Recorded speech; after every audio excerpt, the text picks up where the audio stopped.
চাই, সেলিব্রেট করতে চাই সাকিব আল হাসানের ওয়ান্স এগেইন কামব্যাক। জাতীয় দলের হয়ে সাকিব আল হাসান খেলবেন কি খেলবেন না, এটা একটা $1 মিলিয়ন কোয়েশ্চেন। কিন্তু সাকিব আল হাসানের ক্যারিয়ারের শেষটা যারা দেখে ফেলেছিলেন, আমার কাছে মনে হয় সাকিব যেভাবে আলোচনায় আবারও ব্যাক করেছেন সবকিছু ফিকে করে দিয়ে, এটা একটা ভালো উত্তর হতে পারে। কোথাও কোনো ধরনের আলোচনা নেই সাকিব আল হাসানের ক্যারিয়ার কোথায় যাবে এটা নিয়ে সন্দেহ। দুবাইতে তিনি প্র্যাকটিস করছিলেন, স্কিল ট্রেনিং করছিলেন, এটা নিয়ে কিঞ্চিত আলোচনা। অ্যান্ড ফাইনালি যে পিএসএল ভারত পাকিস্তান যুদ্ধের কারণে বন্ধ হয়ে গেছিল, শনিবার থেকে শুরু হবে, সেখানটায় আগামী রোববারে সাকিব আল হাসান ফ্র্যাঞ্চাইজি ক্রিকেটের বাংলাদেশের রাজা মাঠে নামার অপেক্ষায়।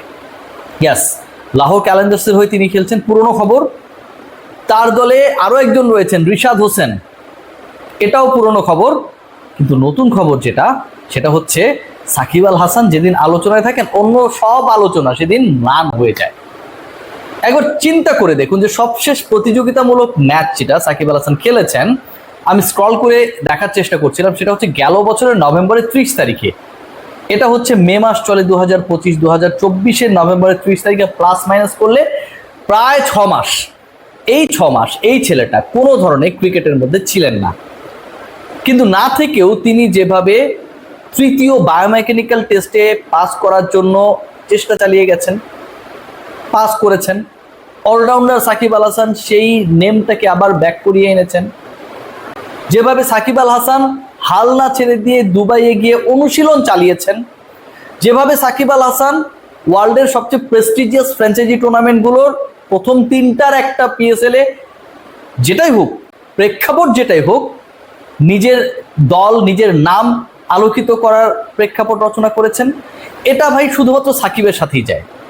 যখন পিএসএল এর ড্রাফট হয়েছিল তখন সাকিব আল হাসান নিয়ে অনেক সন্দেহ ছিল, তিনি পারবেন কি পারবেন না, বোলিং করতে পারবেন কি পারবেন না, বা মেকানিক্যাল টেস্টের রেজাল্ট পরে কি এগেনস্টে যাবে, কত ধরনের ডিসকাশন ছিল।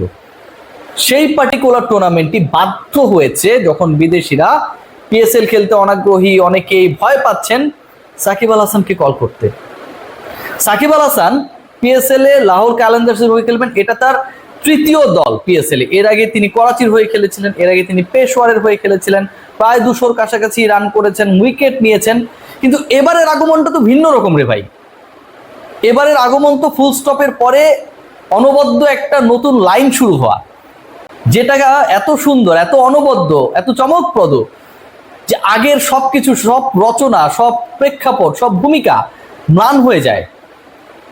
এই পিএসএল সাকিব আল হাসান, আমি নিশ্চিত তিনি রোববারের ম্যাচে নামবেন। শনিবার থেকে পিএসএল শুরু হচ্ছে, আপনারা সবাই জানেন। তিনি যদি খেলতে পারেন, প্রথম ম্যাচের একাদশে যদি তিনি থাকেন, আমার কাছে কেন যেন খুব বিশ্বাস করতে ইচ্ছা করে যে সাকিব আল হাসান ফাটিয়ে খেলবেন।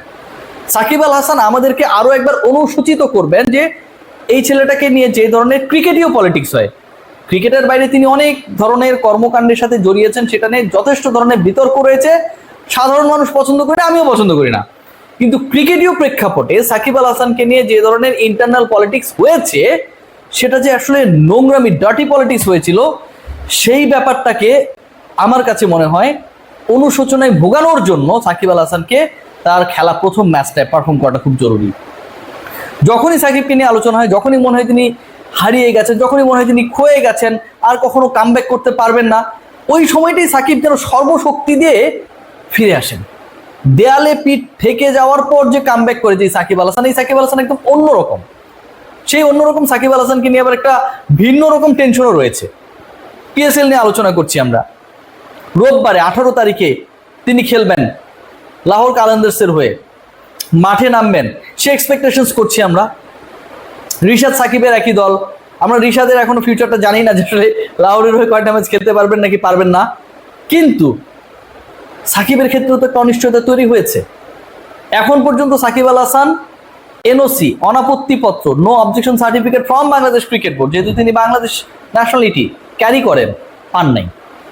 সো ওই জায়গা থেকে কিন্তু তিনি কিছুটা হলেও অস্বস্তির মধ্যে রয়েছেন। তবে বাংলাদেশ ক্রিকেট বোর্ডের বিভিন্ন সূত্র যতটুকু আমাকে এনশিওর করেছে যে সাকিব আল হাসান এখন পর্যন্ত অ্যাপ্লাই যেহেতু করেন নাই, সো অফিসিয়াল অ্যাপ্লিকেশনটা পেলে তারা সেটা দেওয়ার জন্য আসলে খুব বেশি ঝামেলা করবেন না। So overall the scenario is like Shakib Al Hasan is going to be the king again. Sakib Al Hasan is going to put our hands together again. And Sakib Al Hasan, আমরা যারা একদম হতাশ হয়ে গিয়েছিলাম, দেখুন এটা খুব ইন্টারেস্টিং একটা ডিসকাশন, যে আমরা আর কখনো সাকিব, তামিম, মুশফিক, রিয়াদ, এই যে পঞ্চপাণ্ডব, এদেরকে টি-20 ফরম্যাটে কখনো হয়তো দেখবোই না, এরকম একটা সিচুয়েশন তৈরি হয়েছে না? সেই জায়গাটায় সাকিব আল হাসান ওই ফুল স্টপটাকে আসলে ব্রেক করে দিলেন। Shakib is coming back, Shakib is coming back the way he actually shone previously.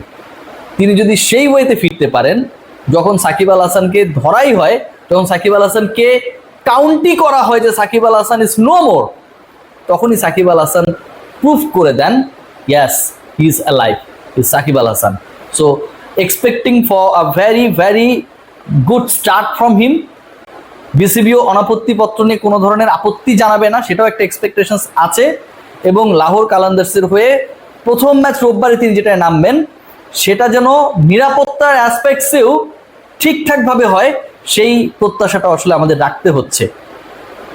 IPL এবং পিএসএল একসাথে জমে গেল, এবং এটাকে জমিয়েছেন সাকিব এন্ড মুস্তাফিজ, বাংলাদেশের ফ্র্যাঞ্চাইজি ক্রিকেটের দুই পোস্টার বয়। একজন দিল্লি ক্যাপিটালসের হয়ে খেলবেন, আর একজন খেলবেন লাহোর ক্যালেন্ডার্সের হয়ে।